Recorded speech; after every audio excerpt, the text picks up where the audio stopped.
Welcome viewers. We are already into the first quarter of 2020 and I have lots of TV box reviews in store. To start the official Android TV box reviews, I have a new TV box called the HK1 Box, and it's running on the S905X3 CPU, with 128GB of internal storage on Android 9 Pie operating system. I believe the makers of this model is the same developers of the HK1 line of boxes we saw for the second half of 2019, so let's see if their new line will perform better this year. So stay tuned, a full review is up next.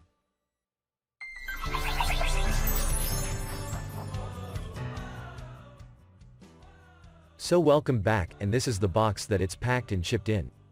To the front it says that it can play 8K videos in HEVC format, it is designed for gaming, it can play audio files, and it has 5 GHz Wi-Fi connectivity. There are no other specs printed anywhere on the box, so without further ado I will do a quick unboxing.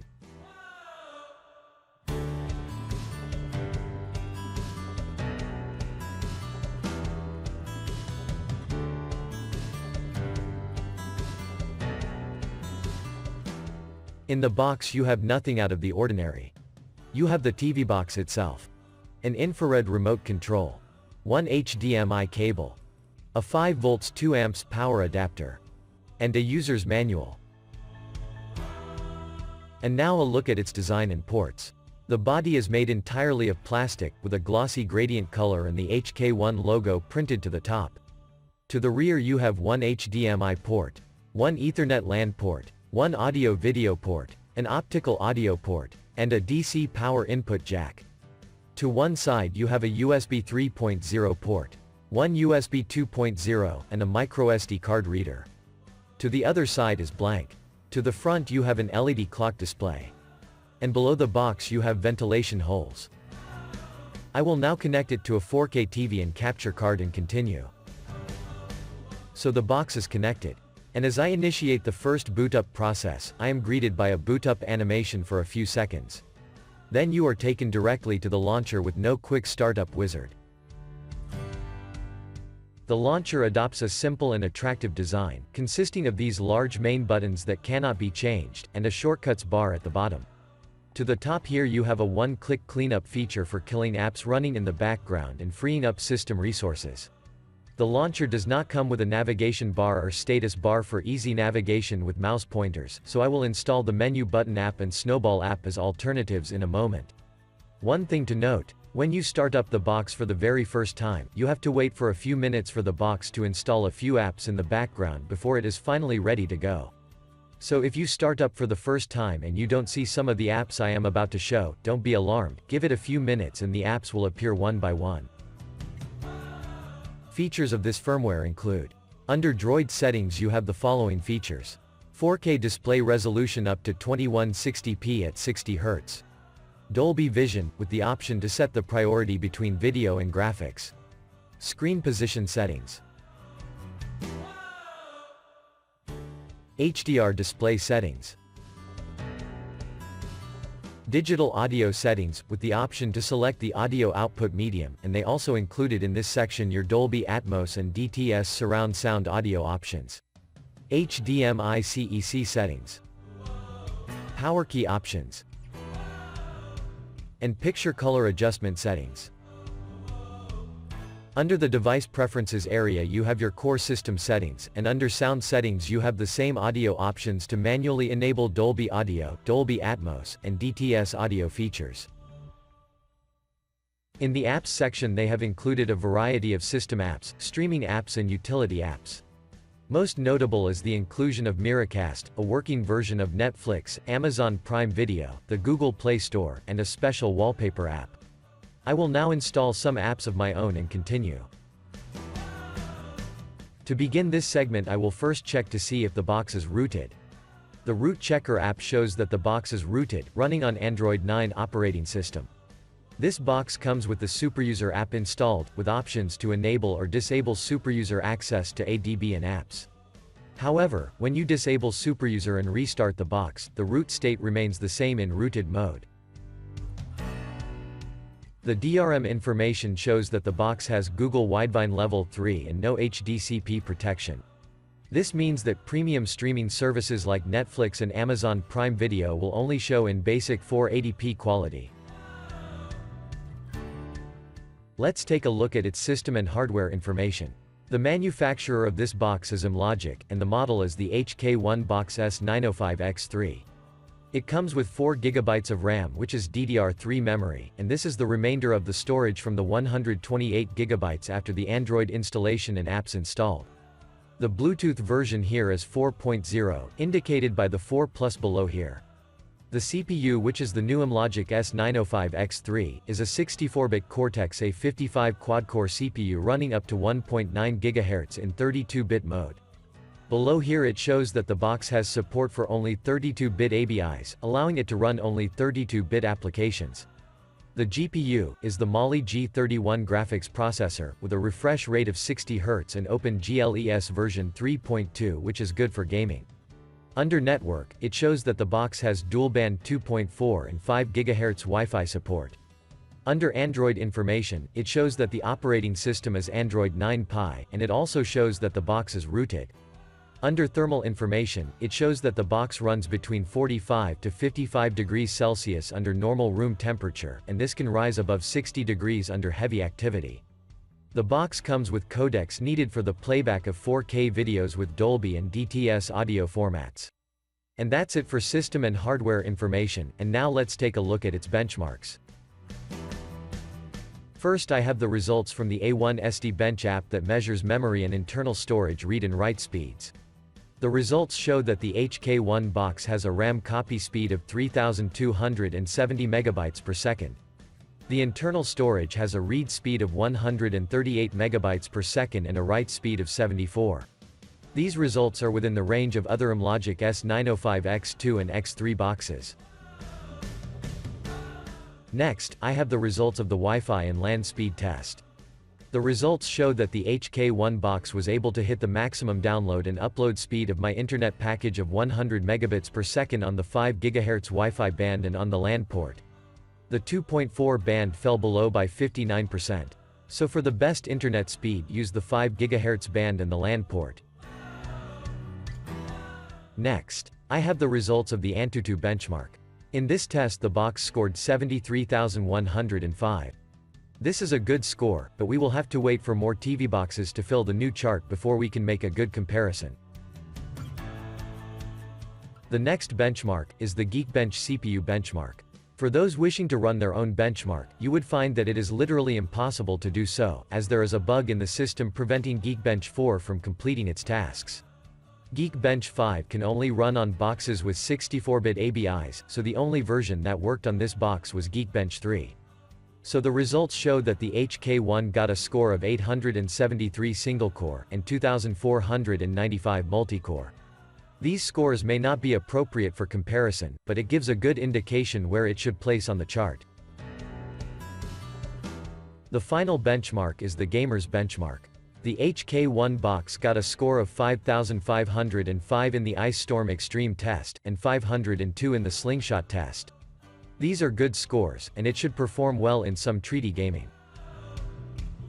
So after entering the scores on the new chart, the HK1 box is at number 2 in reference to Antutu Benchmark scores, but as I said earlier, it is a bit too early to make a comparison as I have not covered 10 boxes yet for the year. There's quite a bit of new information I have added to the chart, so you can view this chart in full spreadsheet format on my website, along with the chart for 2019. To access all the data on the sheet, use the scroll bars as you don't have sufficient space on the page. See the link in the description area. So that's it for the benchmarks, and I now move on to the entertainment features of the box. So I've changed the wallpaper using the included wallpaper feature, where you only have 6 wallpapers to choose from. You also have the option to include your own wallpapers from the internal shared folder.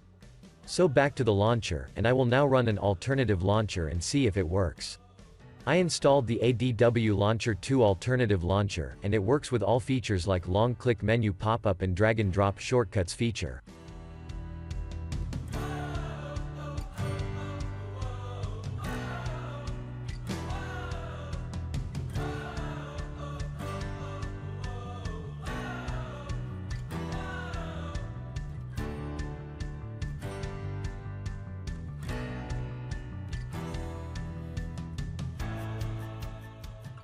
Next, I have the screen rotation feature.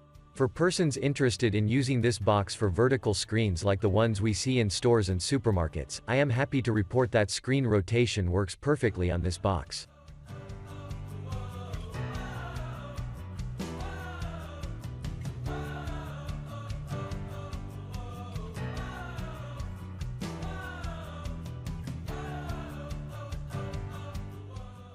The HK1 box comes with a number of pre-installed apps for streaming movies and TV shows.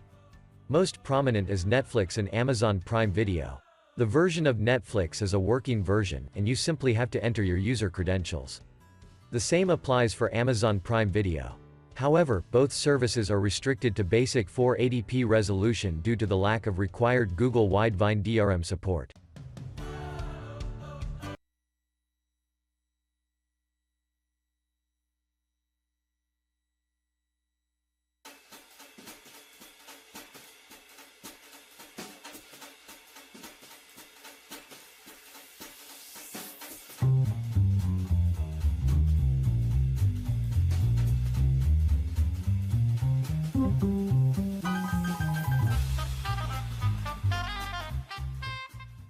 The samples played quite well. I achieved HDR quality even though you can't see the icon appear on the screen through my capture card. I will now test for HDMI Dolby Atmos and DTS audio pass-through.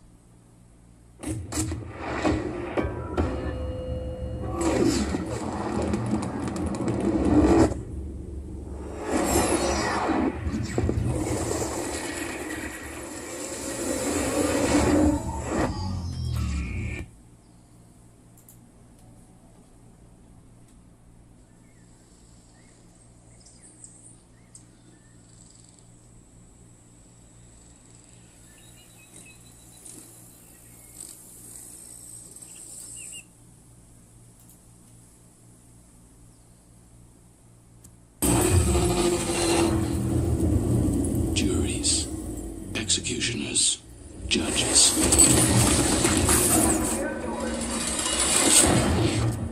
Welcome to the inside of your head.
This is the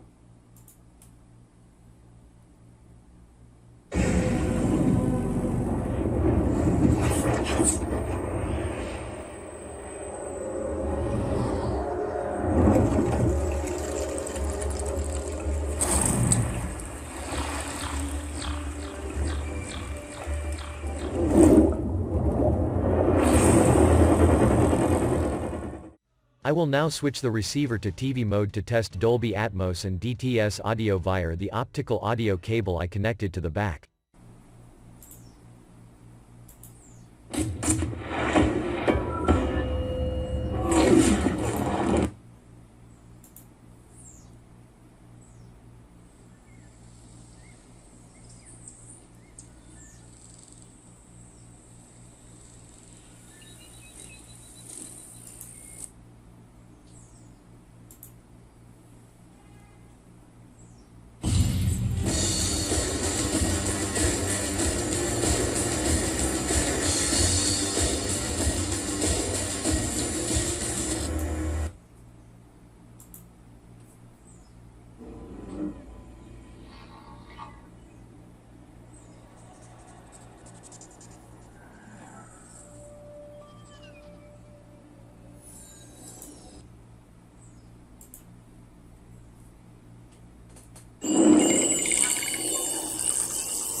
So whether you connect to your receiver via HDMI or optical, you have Dolby Atmos and DTS surround sound output. At the same time, in this test I did not get Dolby True HD output. I will now play some Android games and test for keymapping capability.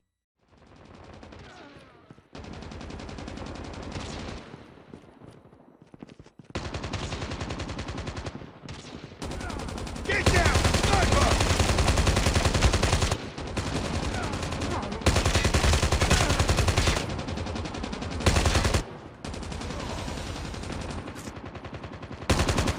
Reloading!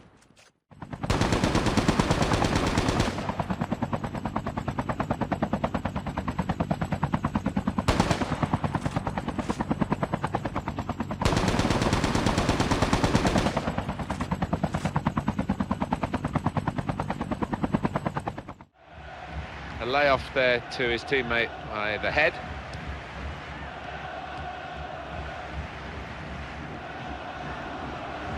Chance for him. Got to be. And he's done it.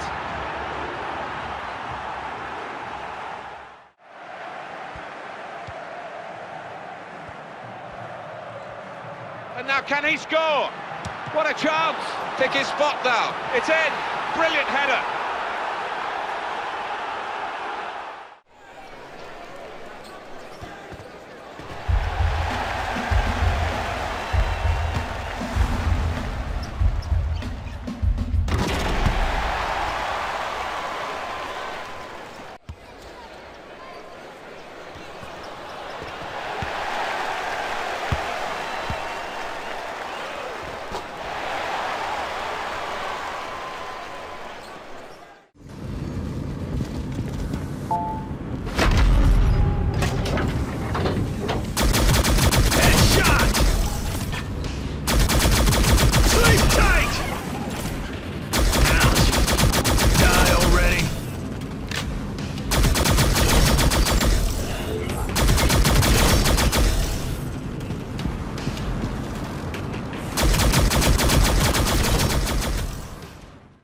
The games played okay with keymapping apps working perfectly. However, I will recommend applying some active cooling, as with a few intensive games I saw temperatures rising and some slight throttling. In summary, HK1 has stepped up their game in this latest model. It's not perfect, but their selection of hardware and firmware produced much better results than some of their previous models. In the pros column you can see all the good features of this box, such as its good hardware with 128GB of storage, and the inclusion of an array of useful pre-installed apps. It has good Wi-Fi and gigabit LAN speed connection. Good streaming via APKs and IPTV apps. 4K video playback was really good. Gaming experience was okay enough, and you have Dolby Vision, HDR display, Dolby Atmos and DTS surround sound audio pass-through via HDMI and optical audio output. Some of the cons I didn't like would be the exclusion of a navigation bar and status bar. No DRM for Netflix in HD quality. No root switch, and some slight throttling while gaming with the need to apply active cooling. So I have come to the end of my review. The HK1 box come in 3 models ranging from 32GB to 128GB, see the link in the description area. I would also like to thank SZ Box for sending this model for today's review, and if you would like to support me and the continuity of this channel, use my special affiliate links provided in the description area if you decide to purchase. Thanks for watching. I appreciate your continued support of this channel. Remember to like and share my videos, and most importantly click the subscribe button and the notification bell to be notified of upcoming videos and giveaways. Keep the streaming community alive, and see you in the next one.